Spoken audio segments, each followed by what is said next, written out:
Bizim 107 günlük bir kapatmamız oldu daha önce de. Elektrik faturalarımız olsun, vergilerimiz olsun, internet faturamız olsun bir şekilde yine devam ediyordu. Sağ olsun o tarihte bize yine Şahinbey Belediye'mizin bir yardımı oldu. Onun sayesinde biraz da olsa faturaların yükünü hafiflettik. Şu an yine zorlu bir süreç başladı. Kapatan birçok esnaf arkadaşımız var. Sağ olsun yine bize Şahinbey Belediye'miz sahip çıktı. Yani bir nevi de olsa faturalarımızın bir kısmını belediyemizin sayesinde ödeyebileceğiz.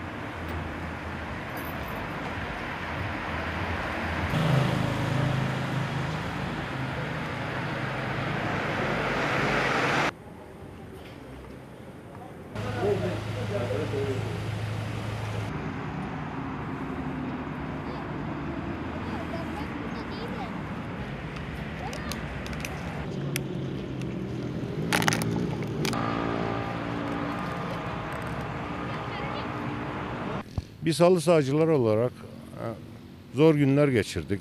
Pandemi nedeniyle zaten bizim işimiz mevsimlik iş oluyordu.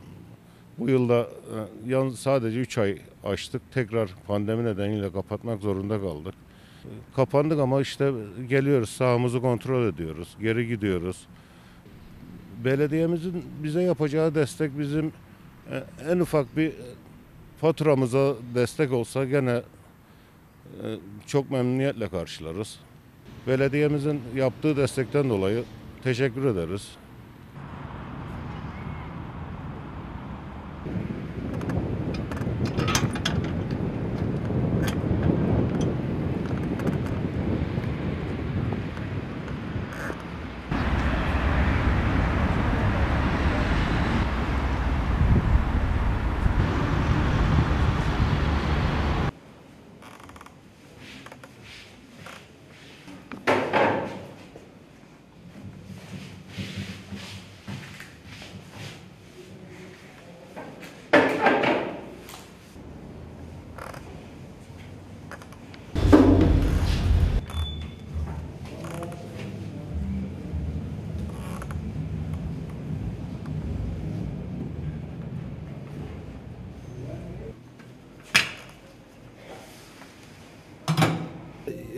Cumhurbaşkanımızın verdiği kararla yasalara uyuyoruz. Pandemiden etkilendik. İkinci bir emre kadar açılmayacak.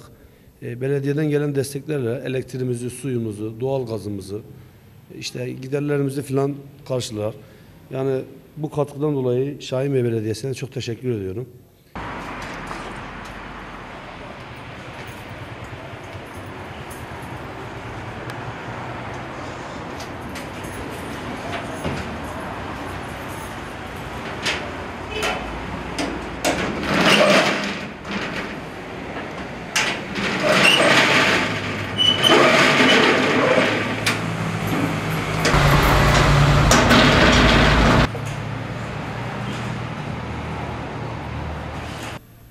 Covid-19 salgını nedeniyle özellikle bu süreçte 8.000 ailemize 5'er bin lira nakdi yardımda bulunduk. Ayrıca iş yeri kapanan, çalışamayan esnafımıza da 6 ay önce 1.000 lira, şu anda da 1.500 lira olmak üzere nakdi yardımda bulunuyoruz. Sadece bununla sınırlı değil, Şahinbey Belediyesi olarak iş yeri kapanan kiracılarımızdan bu süreçte kira almıyoruz.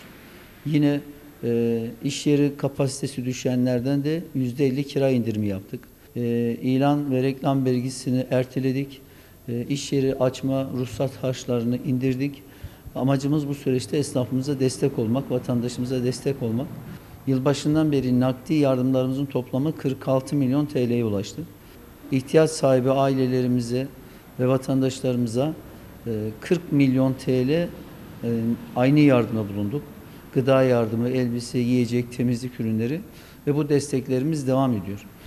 Şu ana kadar yılbaşından beri toplam desteğimiz 86 milyon TL'ye ulaştı. Bu süreç devam ettiği sürece biz de Şahinbey Belediyesi olarak vatandaşlarımıza ve esnafımıza destek olmaya devam edeceğiz. Maske mi veriyor? Maske veriyoruz. Buyurun. Yaşam için Aynı